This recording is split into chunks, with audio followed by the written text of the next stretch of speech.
before, I have signed up to Zoom Enterprise through another networking organization that I'm part of, and that's quite a lot of money, and I'm quite happy to let that go. But I'm not prepared to pay double until I know that Meetin is actually what I want. So that's where I think they kind of maybe, um, not actually getting people in. For people have been committed to Zoom ever since the pandemic, and so I think if they want people to transfer, they need to still offer that free. I don't know how long it's been around, but to offer that free, like a try before you buy sort of service. And I'm not talking a 2-week trial. That's crap. But a real free option so people can thoroughly suss it out, because not everybody is going to be able to come in every week or whatever. It'll just depend, but that's just my view of the world. When you join this chat, do you have to download anything or sign up for anything? You just click on the link, right? Just click on the link. But I think I did try and sign in at some point, but it hasn't recognized my profile or anything like that.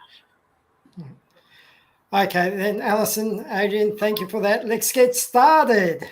Just one thing, sorry, Paul. What days are you away? So I'm going to leave next Tuesday, so the 11th, and then I come back on the 28th. Okay. So I think it's just 2 weeks. Okay. But as I said, I'll get somebody. Tuesday the 10th, you mean? Yes. So I'll be there on Saturday, Adrian. So Adrian has the world's smallest expo. That's right. On Saturday, I'm going to be there. So make sure you send me the link. Make sure you send me the link so I can sign up again. All right. Excellent. So yeah, here's the link for everybody. If you're in Sydney, come, and then you can meet Paul and I in person. Awesome. That would be great. Okay, thank you. Gregory, hop on the plane now. Yeah, I'd love to come down there. Gregory, you might just get there in time. And you won't need to be vaxxed, I don't think. We'll come to you one day. Yeah, that's right. Although when you go home, I think you have to be vaccinated to get back into America. So not sure. I intend to be down there one day before long, and hopefully I'll have a place all set up. Anybody can come and stay. I got some big plans. We'll see how they go. Yep, I love the fact that you've got big plans. Yep, and today's it's an appropriate thing to be talking about, because today we talked about chapter 2, Think and Grow Rich, which is the chapter on desire. And Gregory has just told us his desire to come to Australia. So we're going to hold him to that, aren't we? So firstly, I want to wish everybody a Happy New Year. I hope you all had a great evening. Was it last night or the night before? It's amazing how fast time flies. So Happy New Year. Happy New Year, Alison, as well. Right. So now chapter 2 is the desire. It's a starting point for all achievement, and it's a first step towards riches. And he's covered quite a lot in this chapter again. He continued the story about Edwin Barnes, who wanted to go into business with Edison. And he talks a little bit more about that. So we'll cover that story as well. Now, he also gives us the 6 steps to transmute desire into, he gives us 6 steps to turn desire into real physical. So we'll go through that as well, and other things as well. So, we read about Edwin Barnes in the first chapter, where his desire was to go and end up being a business partner with the great Thomas Edison. And he turned up, he didn't have any education, he didn't have any money, he looked like a tramp, and he turned up, but he had the desire, and the desire was not to work for Thomas Edison, it was to go in business with Thomas Edison. And he turned up and he said, look, I'm going to go in business with you. And he got the opportunity to work for Thomas Edison.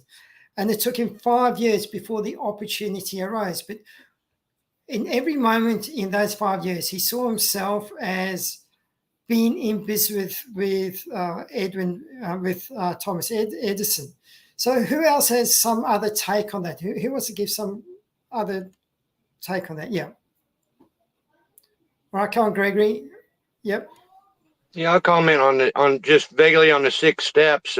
One thing that I've learned from not only from this book, from other books concerning desire, is that if you have a desire to do something, you should absolutely follow that, because a desire, that feeling within you to do something, for one, it's fused with emotion.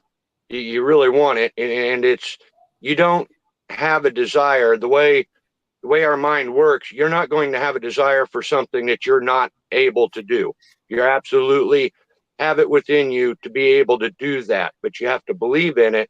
And then these 6 steps, you got to do your part, and that's, these 6 steps are the uh, very simple concept on how to make that happen. But nobody should pass up on something they really want to do. It's always going to come back, and one day at the end of life, they're going to wish that they had tried it and wonder how it turned out. But you don't get a desire within you to do something that is impossible for you to do. You wouldn't have it if you couldn't do it. Absolutely. And now, Alison, what did you want to add? Well, again, piggybacking on what Greg said, somewhere again he's written, or somebody has said, that if you can, I don't know who it was, maybe Ralph Waldo Emerson, if you can think it, you can achieve it. If you can conceive it, you can achieve it. It has more of a rhyming kind of resonance. So if you can conceive it, you can achieve it. So anything, as Greg was saying, that you can think about, you can absolutely achieve if you put your mind to it. And not wanting to run away ahead of the time, but he actually talks about the 3 steps later on in the book, which is, having faith and the desire and belief. But I'll just sort of skim on that now, because what I love about Napoleon Hill is that he keeps repeating, because repetition is the mother of learning. So he keeps repeating stuff, and I really love that, because as somebody like me, I really need repetition for it to stick in my head, especially as I get older. My memory isn't quite what it used to be. So I really love the repetition. And as I was saying to you, Paul, this morning in another group, he's got a book called The Keys to Success. And in that, he takes each of the 17 principles from Think and Grow Rich, and he talks about them in there. And the first one is definiteness of purpose, which again, when you tie that up with desire, it just magnifies things. Absolutely. Well, the first step is to have that desire, and they kind of mesh together. When you've got the desire, you've got that definiteness of purpose. And last week Anna was talking about her story where she needed to get her funding, and she would not take no for an answer. And her desire was to get that funding, and she got that funding, despite the fact that brokers said no. Who else said no? Everybody said no to you, and except for Anna. That's a classic example of somebody that has a burning desire. Yes, Anna. I wouldn't call it desire. Well, what would you call it? In that particular case, it was a belief. It wasn't a desire. It wasn't like, desire is what you want. It wasn't that I wanted something. It was 100% belief that I'm getting that, and there is no other way around. There wasn't a desire. Desire is the first step. It's like, oh, I want. Wasn't a desire. Desire is probably like a generation to something what you can believe in and then act upon it. Yeah. Okay. Well, I think what they're saying is that from belief, everything starts with a thought, right?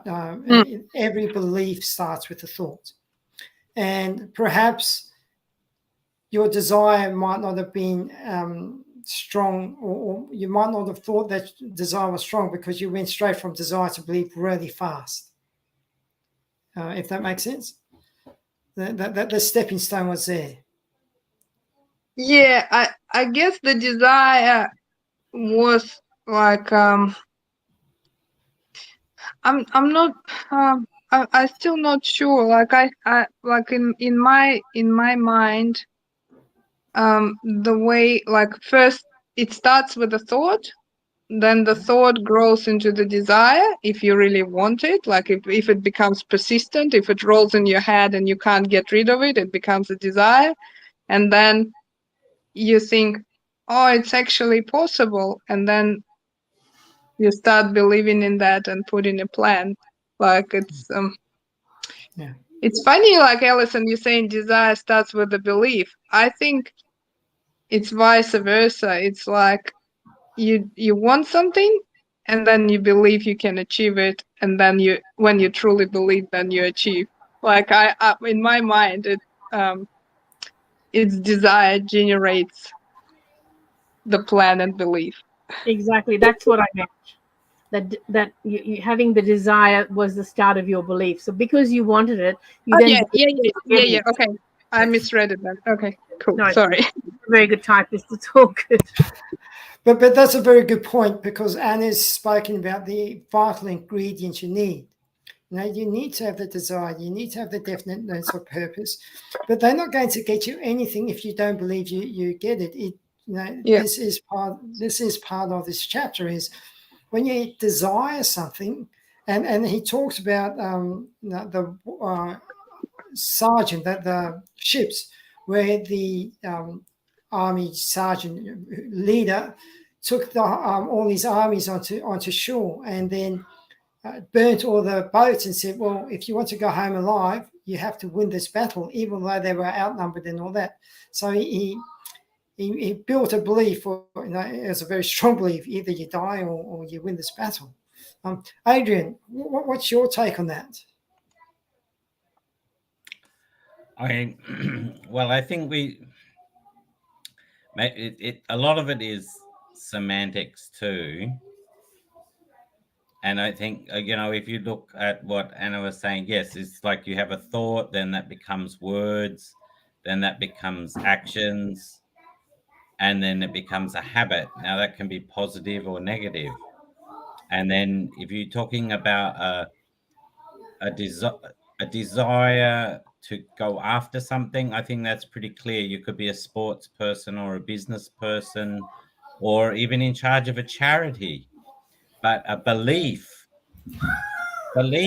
and faith are probably very similar. They're definitely not necessarily meaning religious belief and faith. They can be just self-assurance. They can be belief in your children. They can be belief in humanity solving its own problems or the environment.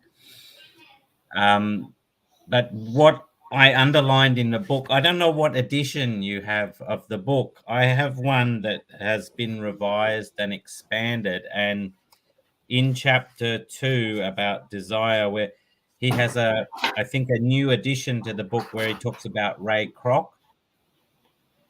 I do not have that version, no. Okay, I have a longer version than the original because they've added in some more modern examples for people that we know in the last century at least, or this Ray century. Kroc was still a few years ago.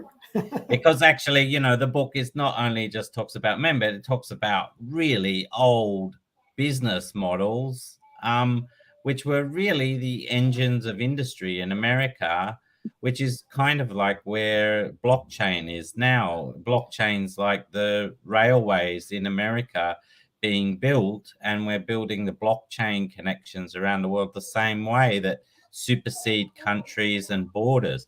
That is not my point. So somewhere in the desire page, there's a paragraph where it talks about the world is filled with abundance and opportunity, which the dreamers of the past never knew. Now, when I read this book sometime before, I must have underlined this, where it says a burning desire to be and to do is the starting point from which the dreamer must take off. Now, if you know Zig Ziglar, he talks about that 95% of the world who fail is because they start by thinking they need to have something before they do it, and that they need to have that stuff so they can do something to become something or someone.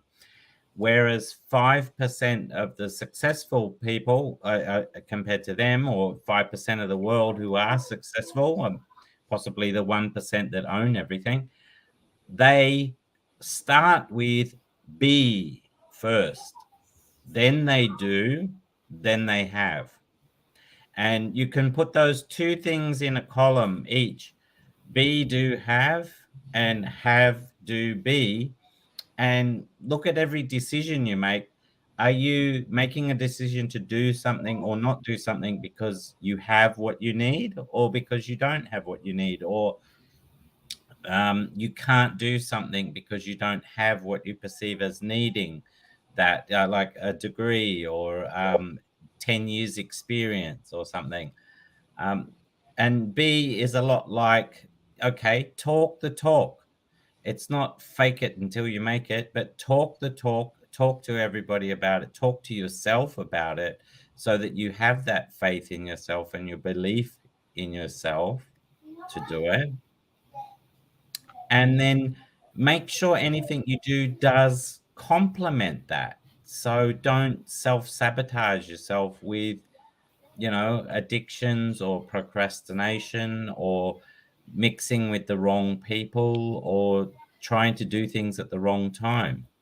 Does that make sense? So when I read this chapter again, I did it with a few more years of experience, always going along the lines of, I don't always need to have or have done everything in order to be that person, because we're not given perfect starting points. We're not given perfect education. We're certainly not always given perfect partners or parents or children even.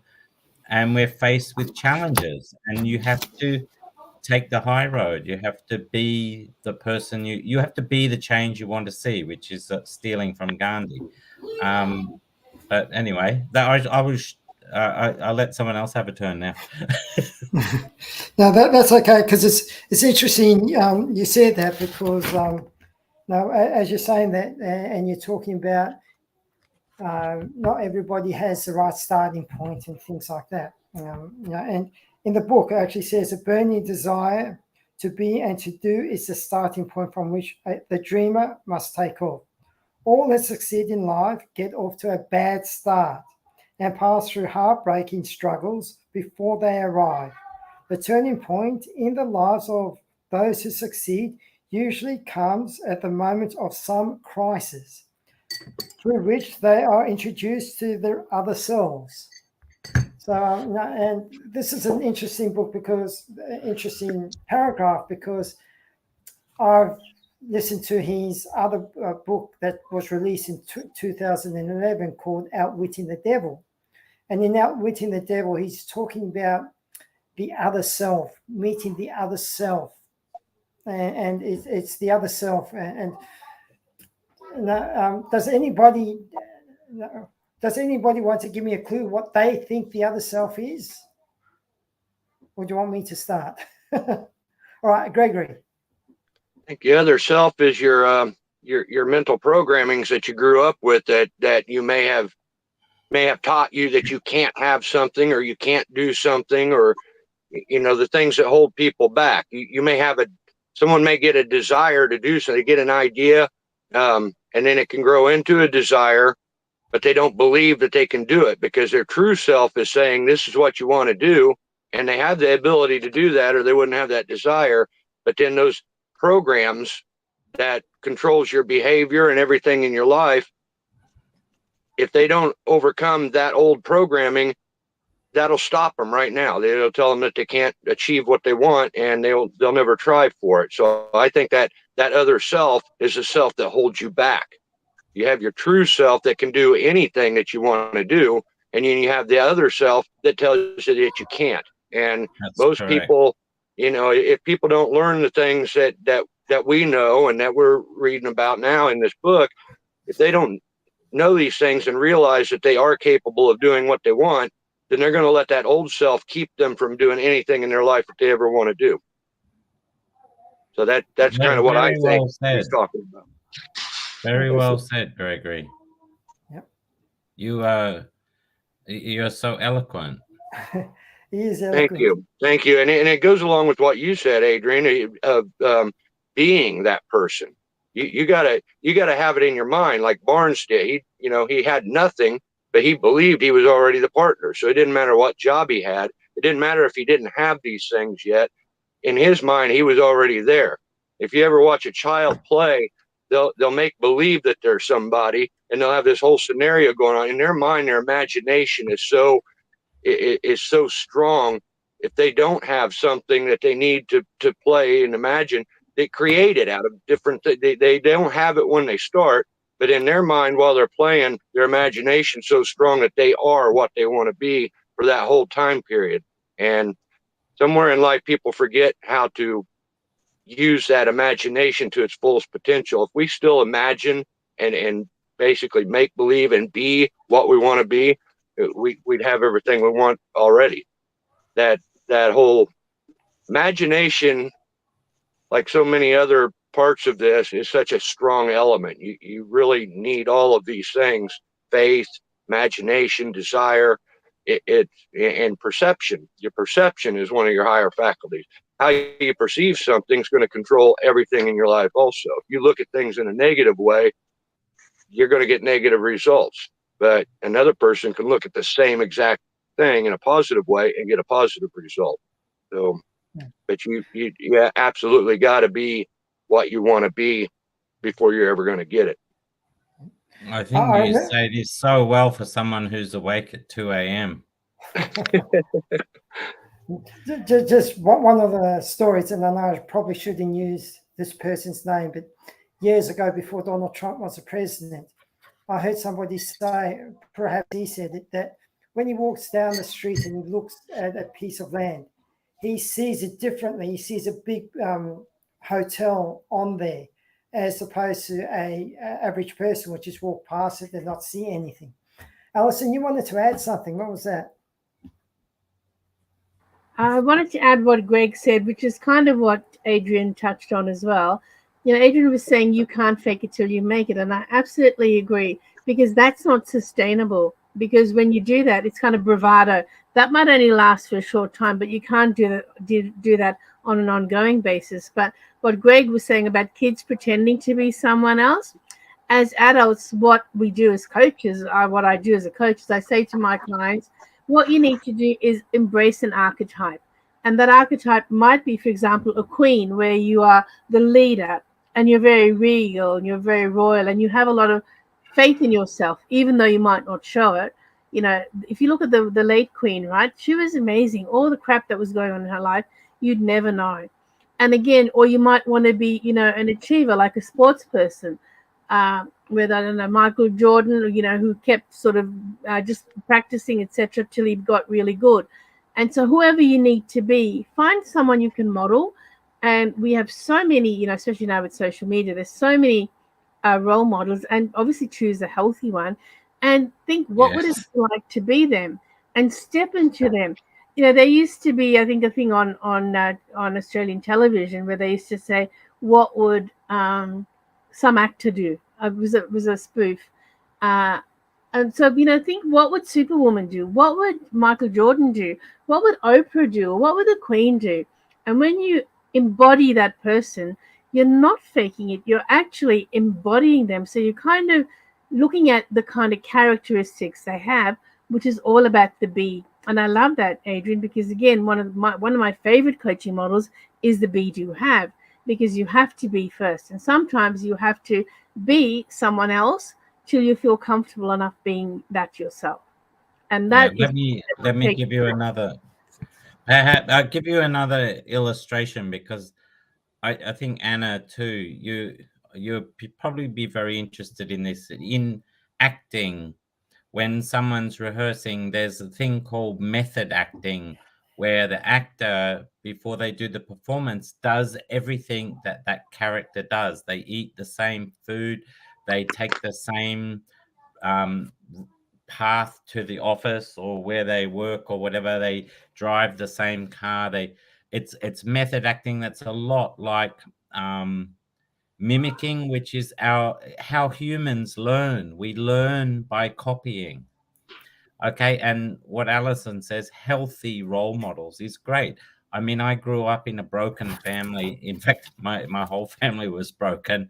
So we didn't have very good role models. So I chose some. I chose better, more healthy people to follow in terms of what I wanted to learn, what I wanted to become. And I didn't just choose one character or role model. I had different role models for different things.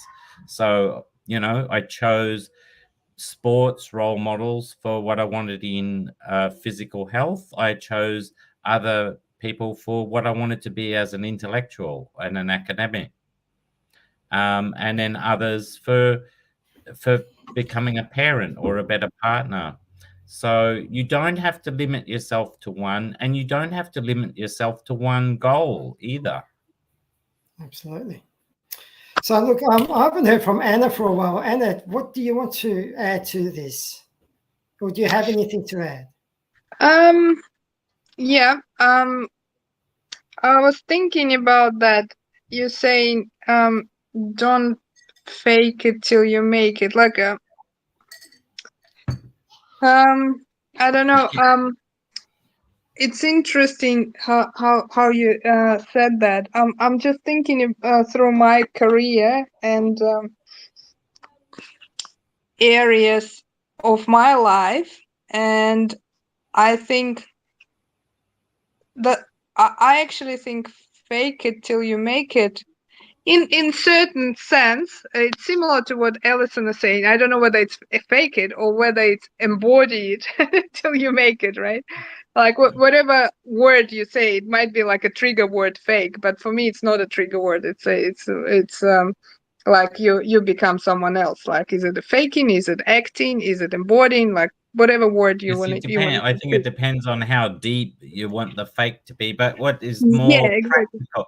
What more practical way to look at it I is? guess, yeah. Is Fake is when looking you the don't part. believe it. Yeah. Looking the But part and doing it like the other people.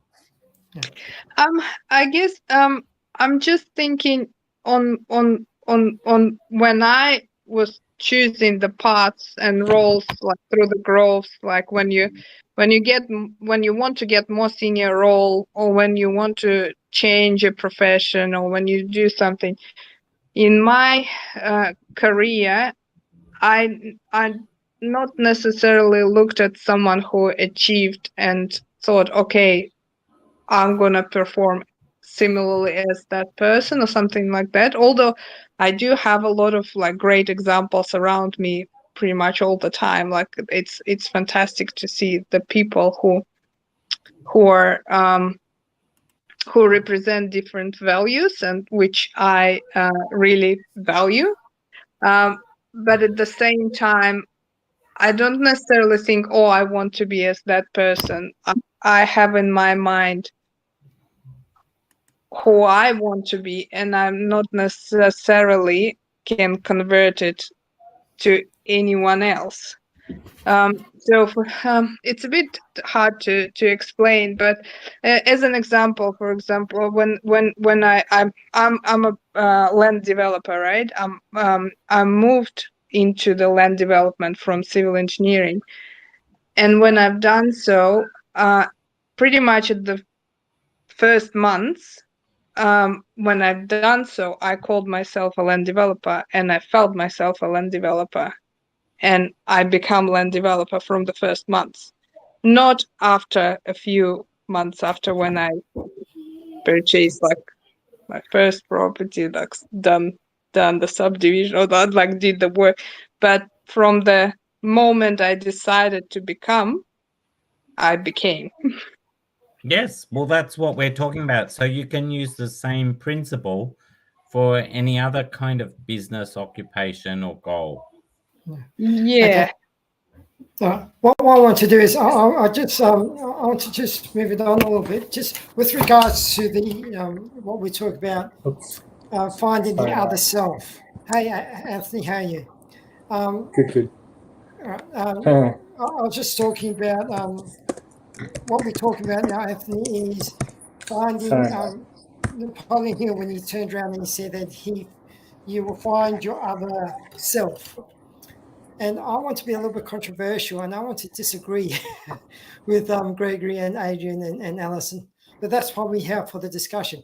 But I actually think that what he was talking about is when you actually find the true being or the higher self that you have, or that self that knows it all, and that self that will give you the guidance you need in order to achieve your goals. You just got to listen and trust in it. And again, the reason why I want to disagree, I suppose, is because in the book in Napoleon Hill's Outwitting the Devil, the story goes that his higher self told him to go to a certain city and borrow $50 from his brother-in-law, which is what he did. He borrowed the $50. The brother-in-law offered him $100. He said, no, I need $50. He went to the city. His higher self said, you've got to go to the most expensive hotel, not the one that you can afford. And he needed to trust and believe in that higher self. And he went, and then the higher self says, then you go take out the whole floor, the whole suite, and then start making phone calls and get the person to buy your manuscript. And he followed the instructions of this higher self to the T. And what ended up happening was he found the person that was going to distribute his book, and the distributors paid him a down payment, which covered everything. Anthony, do you want to add anything to that? I know you. Just let me. Can you hear me? Yes, we can. We're doing chapter 2. We're doing Desire. chapter 2. Yes, we are. The thing I got out of it was the most important thing was the 6 definite practical steps. We're going to go through those soon. Yeah. They're fundamental. What was the other one? I got notes on everything. This is one that I didn't catch before. You must be open-minded to inspire and faith, to encourage and belief. I didn't get the open-minded part, but I found that was a critical path to have faith, courage, and belief. And without faith, courage, and belief, we can't meet our desires with the 6 practical steps. So you've got to keep an open mind, and that's something for me I've got to really focus on. Burning desire to transmute into a physical form, which was the story of his son and losing his hearing. I didn't lose it; he wasn't born with it, and and having belief in the power of desire. Yeah. And desire, the difference between desires and wants. Yeah. All right, no, that's great. Thanks. Well, let's go through these 6 steps, right? So the first step is to have an exact amount of money that you desire. So you've got to be definite, right? Yes. So what he's saying is, I don't want a lot of money. I want a certain amount of money. Anyone else want to add to that? Yeah, it has to be exact, because you're sending these thoughts out into the universe, the creative powers, everything that creates everything in our life. So if you don't have an exact amount, there's nothing to work with. Everybody's like, say, I want plenty of money. Everybody's idea of plenty is different. So there's nothing to work with. You're not going to, you might get a trickle of something, but you're not going to get what you want because you're not exact.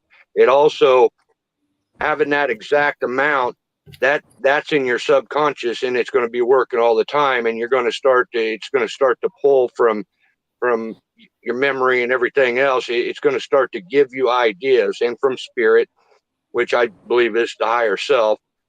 But that will start to help you.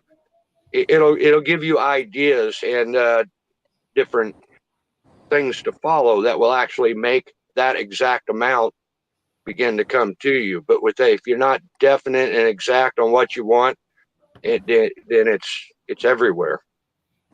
If I can add to that, having an exact amount is one thing, but you've got to give something in return for that exact amount. Yeah, well so that's the something within second that step. value.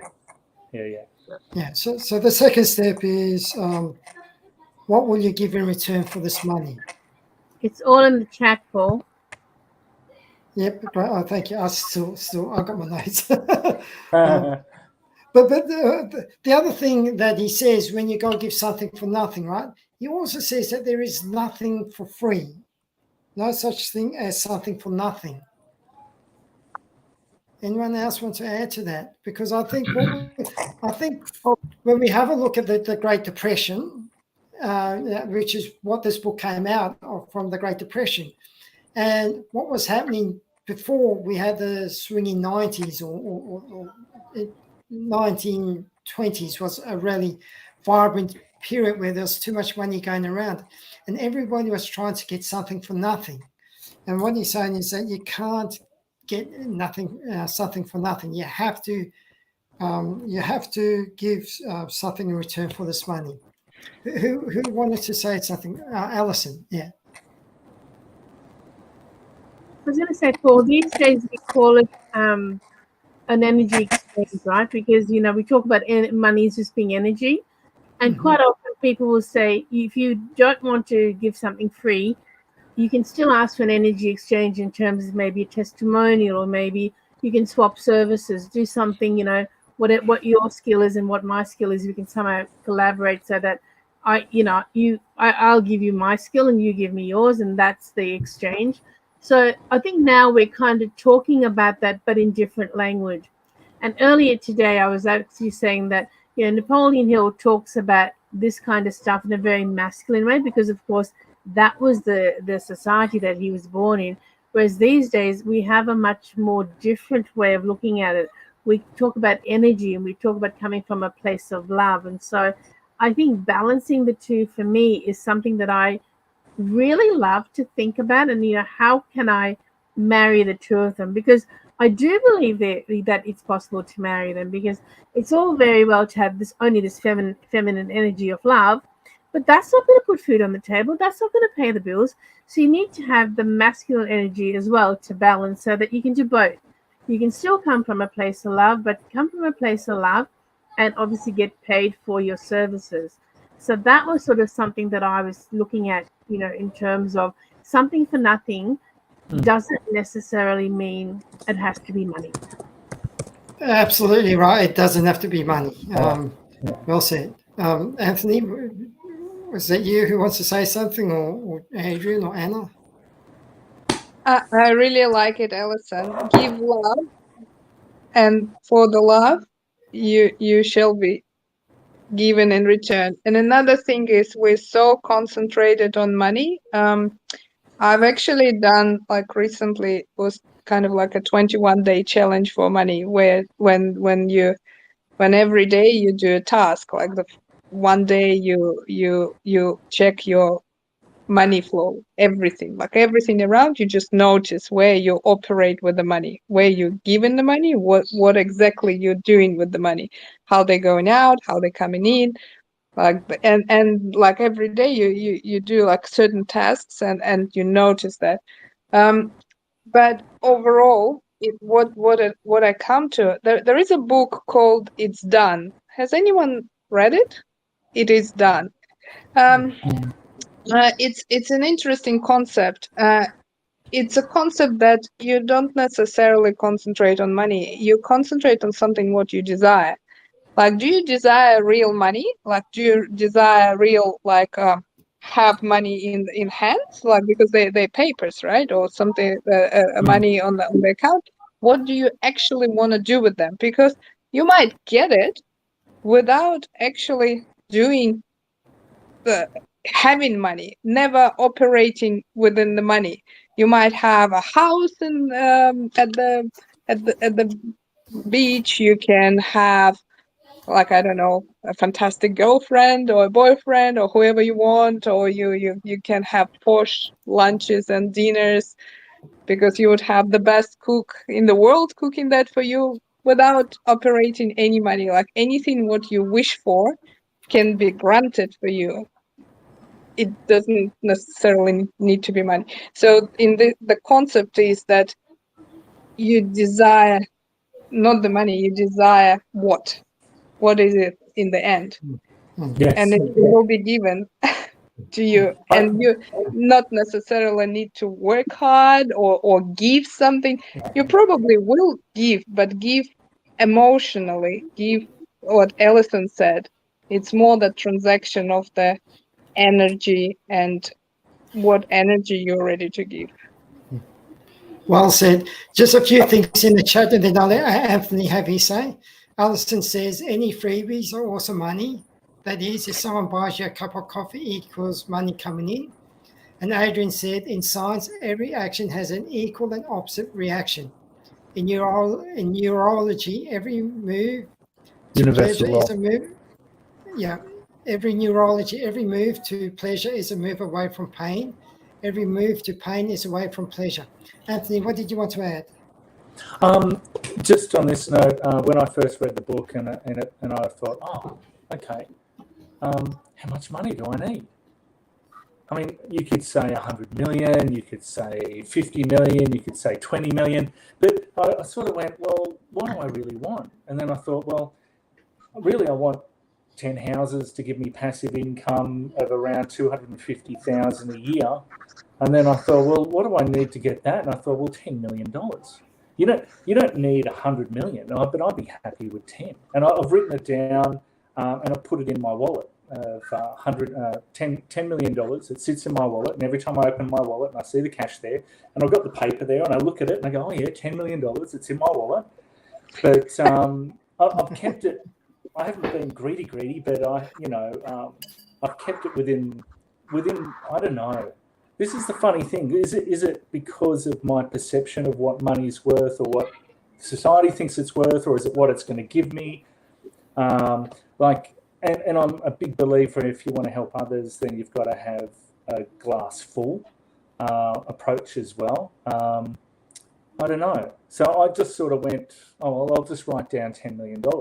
But I don't know. Am I going to get 10 million, or am I not going to get 10 million, or am I going to get close to 10 million? If you write down what you're going to sacrifice or give up in return for that, yes, you will. Not sacrifice, but give back. It's not necessarily sacrifice. Yeah. Well, it can be, yes. Yeah, give is get. A lot of people say give is get. If you give something, you do get something in return. A lot of people say there is no such thing as true charity either, because you also get a good feeling for doing that. Absolutely. Otherwise, why would you do it? Money is in direct proportion to the amount of people you help. That's right. But, can I just say something, Anthony? Like yes. what you were saying. Like get the houses, get the cash flow. Like I'm totally with you. I'm with you. I have a close friend, my closest friend. Yeah. He has no money, no houses. He's on the what is that? Housing commission? Social Security. Yeah. But he lives. That housing commission is a penthouse in the center of the city. It's on the top, on 10th floor. Overlooking the city on both directions, the most beautiful place you can ever imagine. That's where he lives. Is this in Sydney? In Sydney, in the city center. I know exactly the apartments you're talking about. But I thought they're right next to the Harbour Bridge. No, not that one. In Glebe. Oh, yes, okay. Yep. So, he every time he comes with the 3 boxes of presents. To me, like he comes and we see him every week. He comes every week with 3 boxes full of presents. Oh wow! Various food and books and whatnot. He has nothing, absolutely nothing. He's also a gambler. He can't trust himself with the money. Every money he comes, he brings to me. I keep them safe. Oh wow! But that person lives his life happy in life. full. Yes. Absolutely. And he has everything what you might desire, with none of the properties, none of the income, having best meals, like the cakes, which the cakes with the watermelon cakes. Yes. A lot of Chinese people yeah, come yeah. and take photos of them. Yes. He yes. brings them nearly every second month. Fantastic. What I want to do is keep going on. So the fourth step is, third step is to have a definite date, which is quite, we need to have a definite date. But the fourth step is to create a definite plan and to begin at once, whether you're ready or not. And that's an important part, to begin at once, whether you are ready or not. And how many people have come up with this great idea and I'll just start when such and such happens. And then all of a sudden, when the time comes, the idea is gone. Yep. Any feedback? Yes. That's Gregory. Let's go Gregory first, because Go for Gregory first. I just want to say I'm actually guilty of this. My idea don't go; it stays on, in the back of my mind. But there have been things that I wanted to do, and I thought, well, I need this, or the time's not good, or whatever. And I don't lose my idea, but yet that day never comes until you make it happen. So if you put off what you want to do until you have something, or the time is better, the time's never going to be better. So you have to have a definite plan, a definite date and timeline, because again, that works with your subconscious, helps you get going. But you have to start, because if you don't, if you keep waiting for this or for that, there's always going to be something else, and nothing will ever happen. So definitely, I'm guilty of that. I'll admit that. I think everybody is on some certain, in some level. But I've done that many times, and I catch myself at it, because sometimes you don't even realize what you're doing until you really take a better look at it and see that, take a look like from the outside in at yourself, and you see what you're doing, and kind of got to kick yourself out of that and start doing something.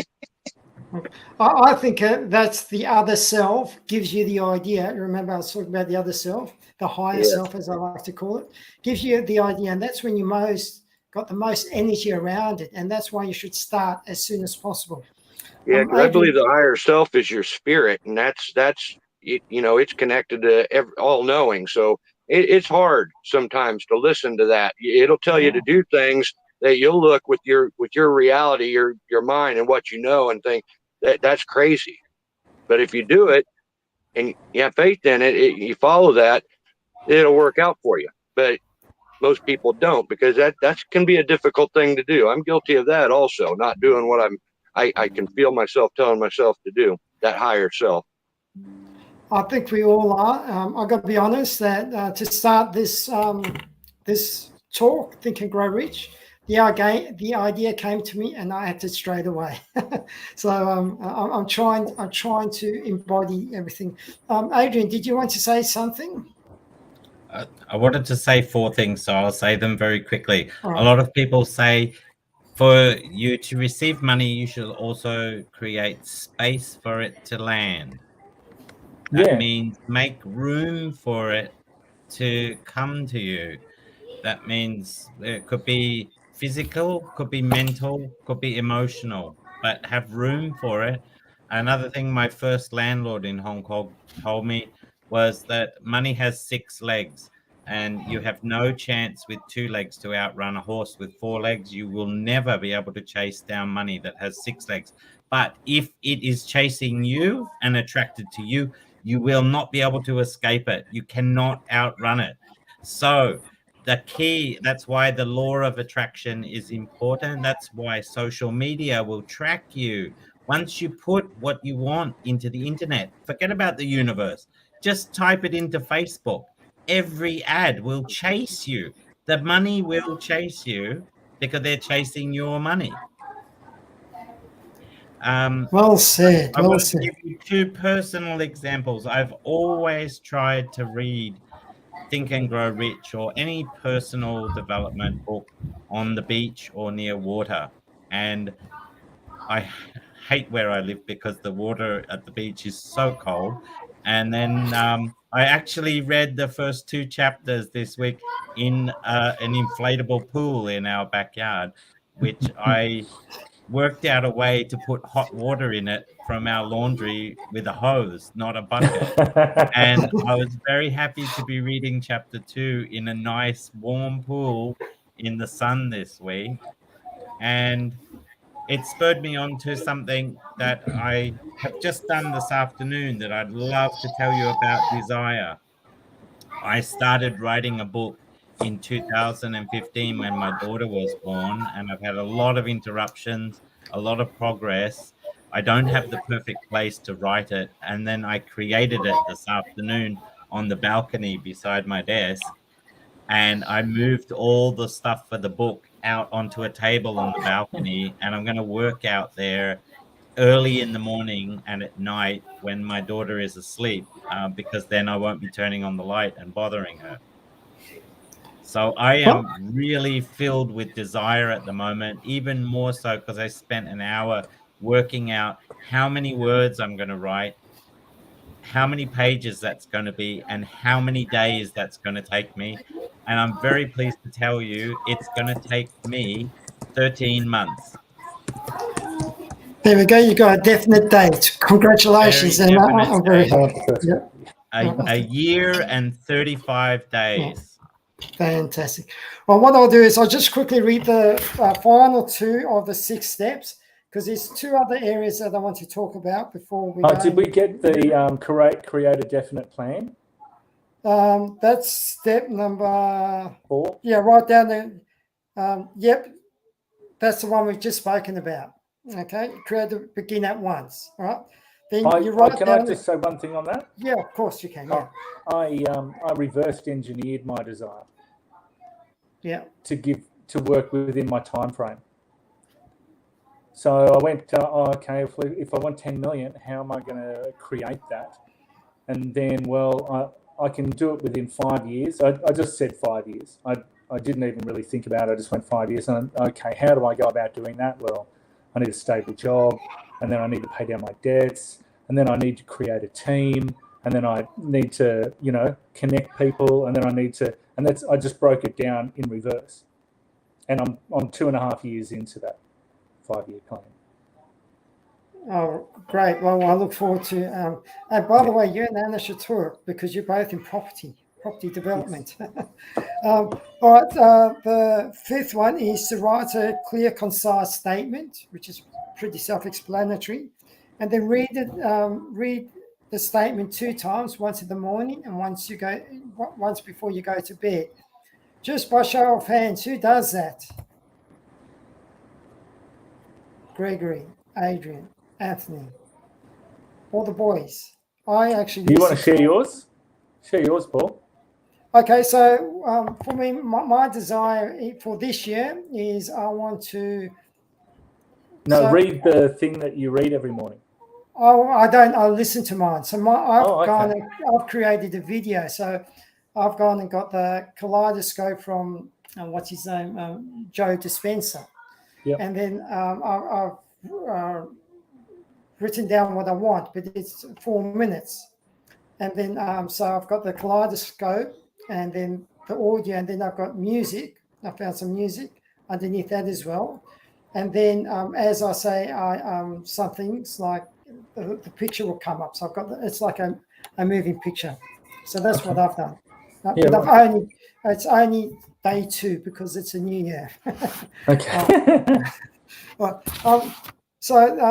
The other things, there's 2 things I really want to cover, right? And this one is an important one, right? If you think, if the thing you wish is right and you believe it, put your dreams across and never.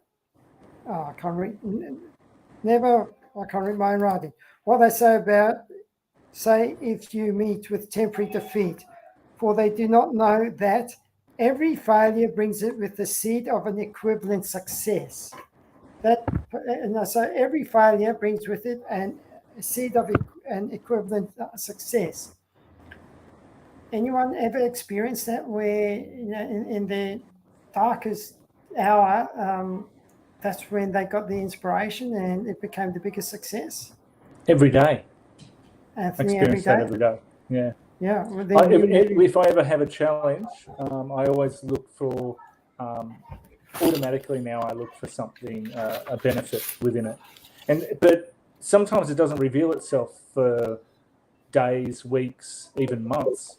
And then when it does occur, you sort of backtrack and you look at all the events that brought you up to that point, and you can bring it back to that exact time when you had a challenging moment. I don't know who's got the feedback, but we've got some feedback there. I'm not sure. Does anyone else want to add to that? Anna? No? All right, someone's got that. All right, okay, and then the next thing is, so who's got feedback? Can everyone just hit mute, please? Okay, I wonder if I'm the one with feedback.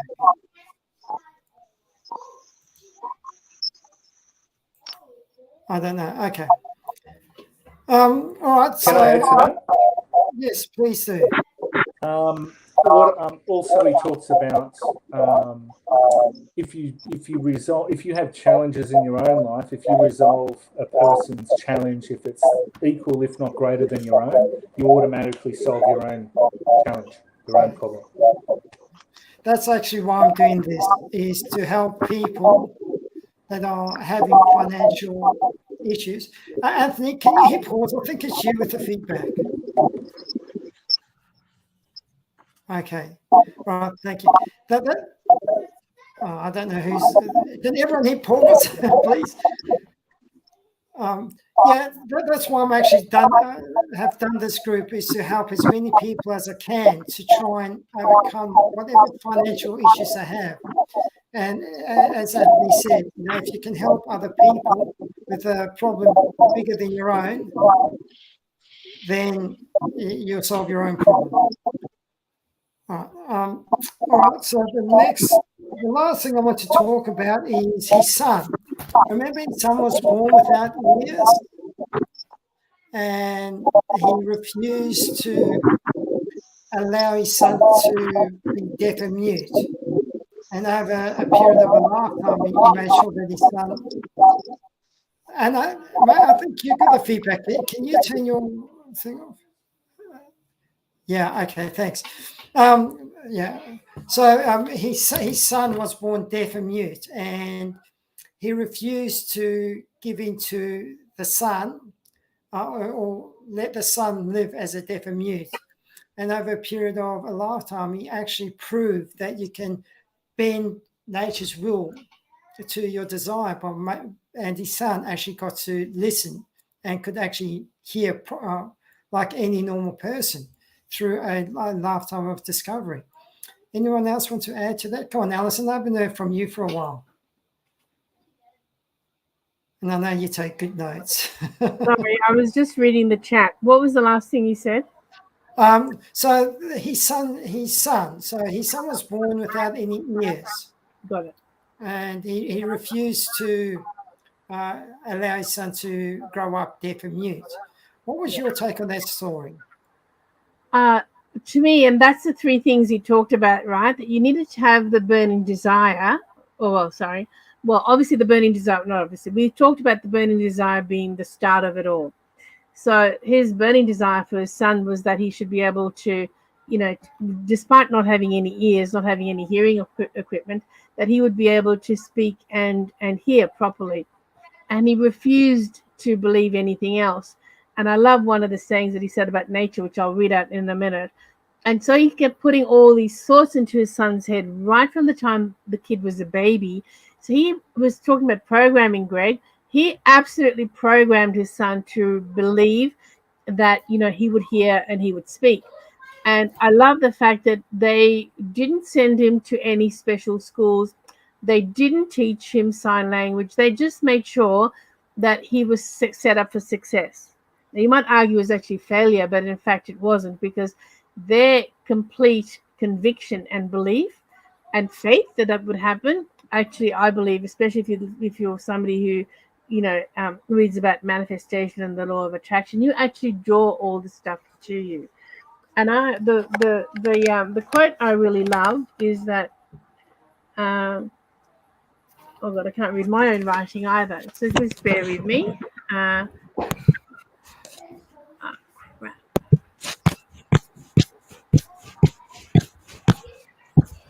It's right at the end of this chapter where he says, sorry, waiting for it. Oh, God. Where he says, through some strange and powerful principle of mental chemistry, which she has never divulged, nature wraps up in the impulse of strong desire that something which recognizes no such word as impossible and accepts no such reality as failure. And to me, that absolutely sums up that even though nature decided that this child didn't have hearing equipment, his parents refused to believe, especially, well, his father to start off with, just refused to believe that that was going to be the case. And that special something was, their faith and the fact that he was then open to all sorts of opportunities that came his way. So I just love that, there's no such thing as impossible if you truly believe.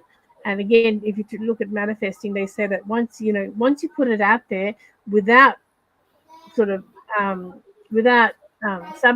sabotaging yourself, and the sabotage comes from doubt. So once you put it out there with complete conviction, the complete belief like Anna had, it will come to you. And I just love that about his son. Fantastic. All right, look, it's the top of the hour. So what I might do is I might just finish and I'll just go around the room and if everyone can just tell me the greatest thing they got out of that chapter in less than a minute. And I'll start with Gregory, then Adrian, then Anna, then Anthony, then Alison. So Gregory. Well, I think everybody made great points, but I know, like Anna's story in the beginning about her funding, it wasn't the desire about that, it was a belief. And I think that's the probably behind everything that we discuss here is if you don't have the faith, if you don't have the belief, that expectation that it is going to be, then it's not going to be. That's like the for lack of a better term, the glue that brings everything together. It's it may happen, but if you don't believe something's going to happen, then your heart's not in it. You don't have that faith, you're not going to accomplish it. And I mean, you can have the skills and the abilities, you can have everything you need and know everything you need to know. But if you don't have that faith and belief that you're going to make that happen, then you're going to fail. And I think that belief and faith and gratitude, you got to appreciate what you have and where you are. If you can't appreciate what you have and be grateful for it and take care of it, then you're not opening yourself up for anything more. You're closing yourself off. Being grateful for what you have and taking care of the things that you have, only then are you going to be allowed to receive more.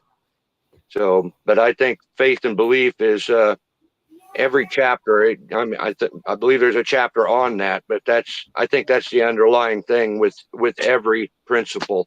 Because if you don't have faith, none of the rest of it's going to happen. Well, the next chapter is ironically called Faith. All right, Adrian.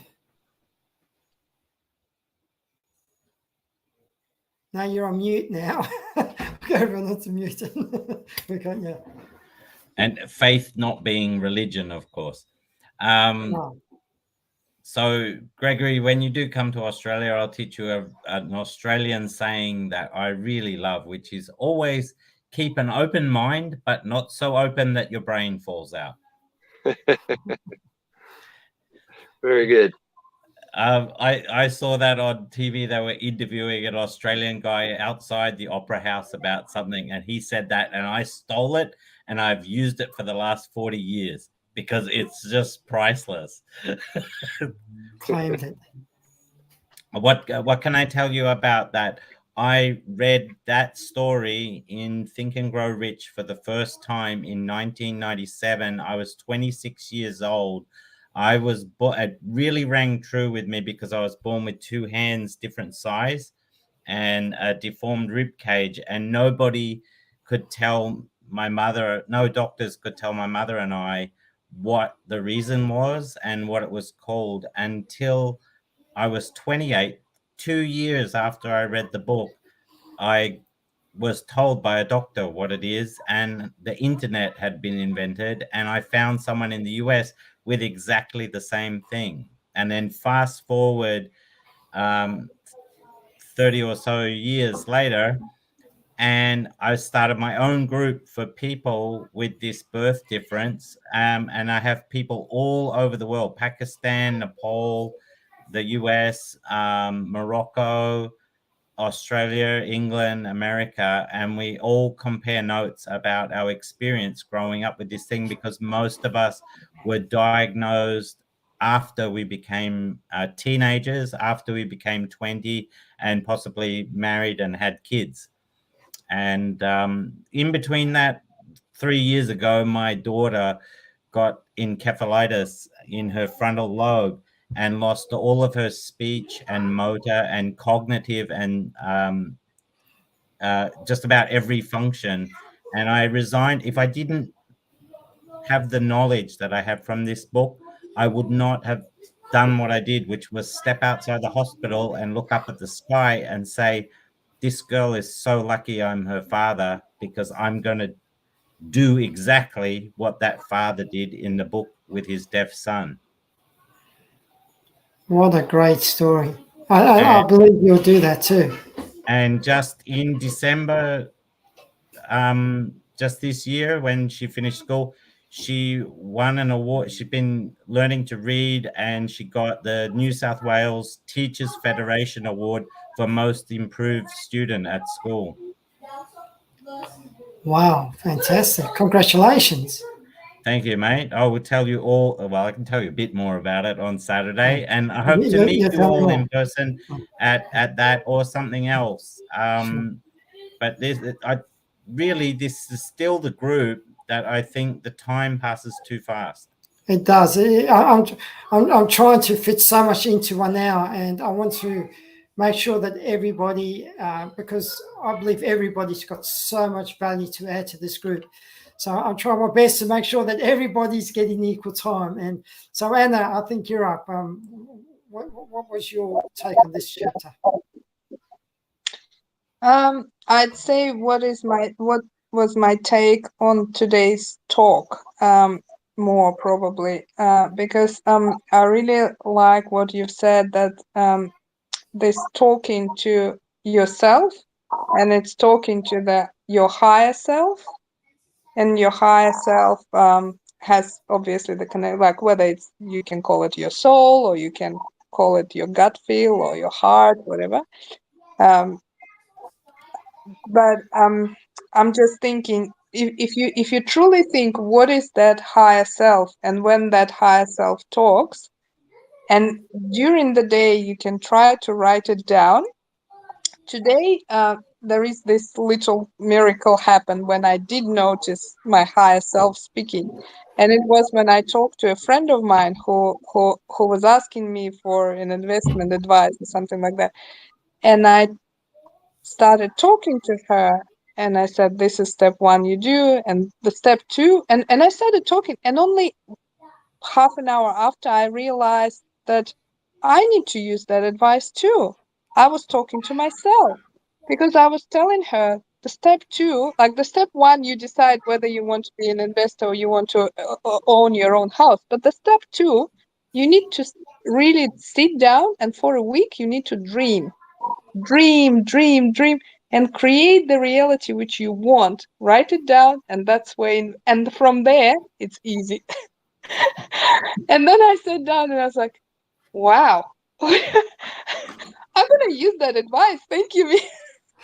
So I guess the intake from here, and what you connected to, is that I will try to write down more of when I think or when I speak, and pick up those moments when your higher self guiding you. When I was doing the edit, can you hit pause again or mute anything? Great, thanks. When I was doing the edit from your video last week, I think when you were talking about your story, and you saying that you've got to step up into a higher vibration, and then people will come to you. I think that that's the same as well. It's that high vibration. You're vibrating at a high level. I think we can call it many different things. We can call it source. We can call it higher self, whatever. It's just that inspiration that you have, and it sounds like you stepped into that again today. Anthony, second last. Thanks. I think the 6 definite practical steps, it was good to go over those again. It just sort of centers you back on the principles of the book Think and Grow Rich. Keep an open mind. That was the one thing that I got out of it. Oh, there's one thing the book didn't mention, which I did hear in one of Napoleon Hill's recordings. With his deaf son, he used to talk to him with his hand up against his head. So the vibrations of his voice went directly into his head, and that way his brain learnt the vibrations of sounds, which was part of his rehabilitation. He did that prior to getting the ear piece, but it's been good. I haven't gone over the book for a while, and it was just nice to go over those 6 steps. Know the amount, time frame, and having a plan. Because I actually forgot about my original time frame, believe it or not, until I actually read that chapter. And then I went, oh, that's right. I gave myself 5 years. You got 2.5 years to go. Yes, that's right. The whip's out. Alison, lucky last. Thanks, Paul. So, everything that everybody has said is also what I got out of it. But I just thought something we haven't mentioned here, I don't believe, tonight, is he says there's a difference between wishing for a thing and being ready to receive it. No one is ready for a thing until he believes he can acquire it. The state of mind must be belief, not mere hope or wish. And that's where Anthony's takeaway from this time about having an open mind, comes in, because with an open mind, you need courage and faith and hope, etc. But when I was reading that, what it reminded me of was Wayne Dyer, who said, we tend to say, I'll see it when I'll believe it when I see it. And Wayne Dyer used to say, you'll see it when you believe it. So believe it first, and then it'll happen. Whereas we actually want to see things before we believe them. So I just thought that was something that we hadn't talked about that I'd like to just drop in there for people to consider. And, imagination, Anna, put it in the chat. Look up Neville Goddard on YouTube. He has a 19-minute video on imagination, and like everybody look it up as well. And that's all about dreaming about what you want and doing just before you go to bed. That is just one of the best things I've found on YouTube. I mean, there's so much, right? Anyway, so that's me. Thank you very much, Paul, and thanks to everyone. And just to finish, my take is everything started with a dream, and all the greatest leaders in the world are dreamers. So and he does say that in the book, and he mentions all those dreamers: Marconi, Edison, Field. There's just so many people they mention, and they were all the great leaders, but they started as dreamers. And so next week, I believe it's about faith, which is one of the hardest ones that I've had to overcome. So I'm looking forward to it, and I thank everybody for turning up tonight. Have a great evening. Bye. Thank you. Bye, all. Bye. Thank you, Paul. You're welcome. I'm just hitting pause. Streaming.